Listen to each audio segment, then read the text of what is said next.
It's not every day you find yourself chest deep in snow on the top of a cliff on the side of a mountain. You might be wondering what I'm doing here. Well, let me show you.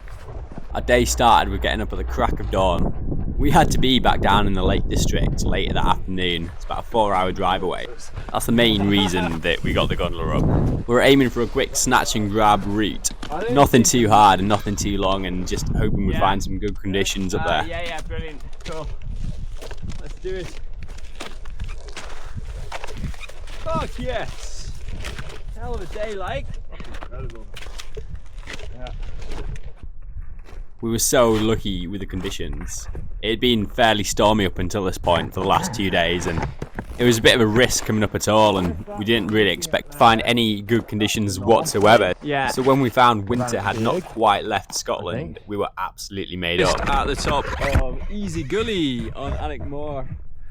I'm doing a bit of prep. Need to pick a route, need to sort the gear out, need to do all that stuff. And this is our destination.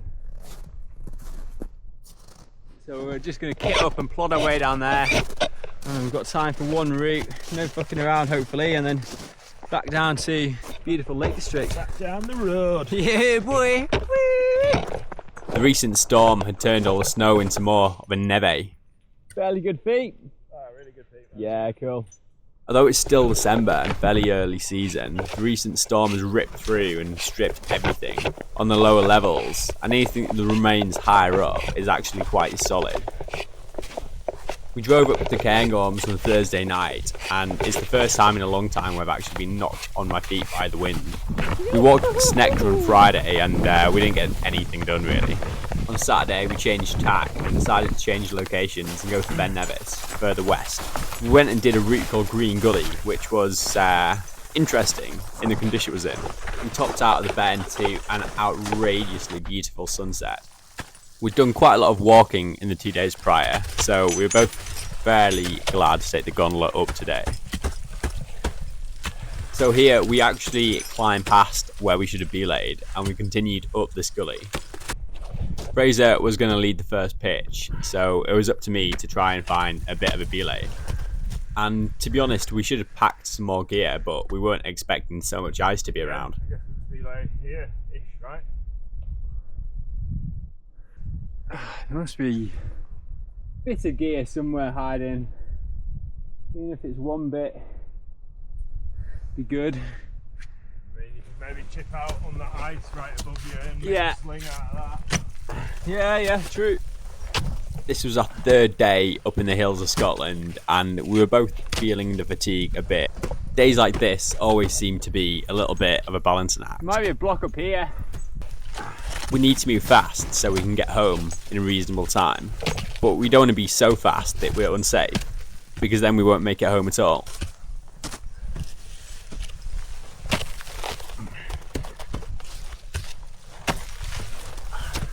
Bit bloody top of the crank, so we know it. I know.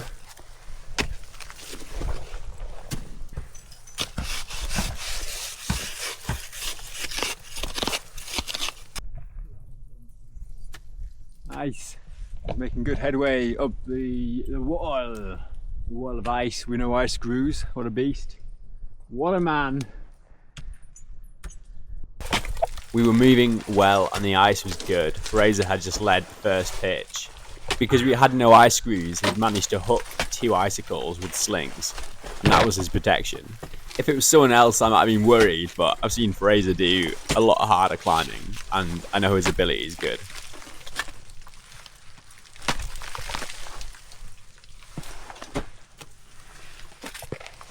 I think I can genuinely say that these are some of the best snow conditions that I've ever experienced in Scotland. Every axe just seems to be an absolute sinker.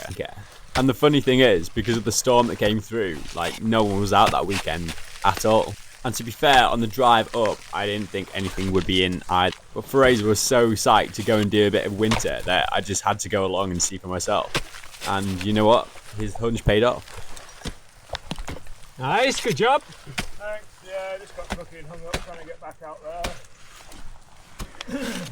Bit of space on the gear, but Before taking that green thing off, deciding what you want to do, I guess. yeah. I'll just get this camera off. I mean, this corner looks pretty good, doesn't it? Yeah, I mean, if you're happy with that, I'm happy with that. Yeah. Yeah. And I've just got to the fucking cornice. In the interest of time and easeability, I didn't get my camera out for the pitch that I led, so I don't have any footage up until I got to the cornice. That does it. Now, I got 2 bits of gear in on that last pitch, and I didn't think either of them were that good. So my options were either go over the cornice, which, you know, potentially could collapse, but as we'll see later, would probably have been fine. Or option 2, which is to dig a hole through the cornice. And in all honesty, I've never had to do this before in my life, and I've always wanted to. Fraser did say after that he was getting pummeled with snow, so sorry about that, Fraser. Yay! More digging, we're through. Yo! Traditionally, ice axes have both a hammerhead and an adze head. The adze is like a spade, and that's for digging out cornices. But I've got 2 hammers, and I actually made the hole quite small, so getting through was a real struggle.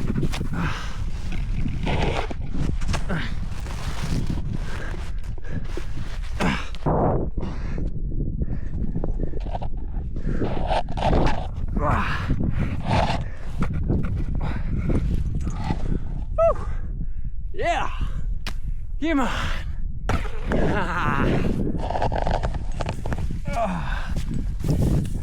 Yeah! Sick! Fucking nice! A way to end the climb.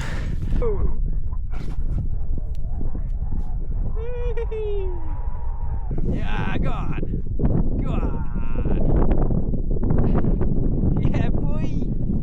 Fraser was totally not impressed by the size of the hole that I dug, and he just decided to go over the cornice. So I guess that would have been fine after all. Well, it wasn't just that, I didn't know if it would collapse or not, and I didn't really want to take a massive whip onto that totem. So I was like, play it safe, make a hole. Did it? Yeah. I thought it might do. And then It's hard to hear the audio at this point, but Fraser's basically just saying that my gear wasn't very good, which is a completely fair observation to make. We got back down to the van before 5 o'clock, and then got back to the lakes probably around 10. I didn't want to know. So all in all, a pretty successful day. Yeah, boy. Nice tunneling. I would like to have come through the tunnel, but The tunnel of love. yeah, tunnel of love.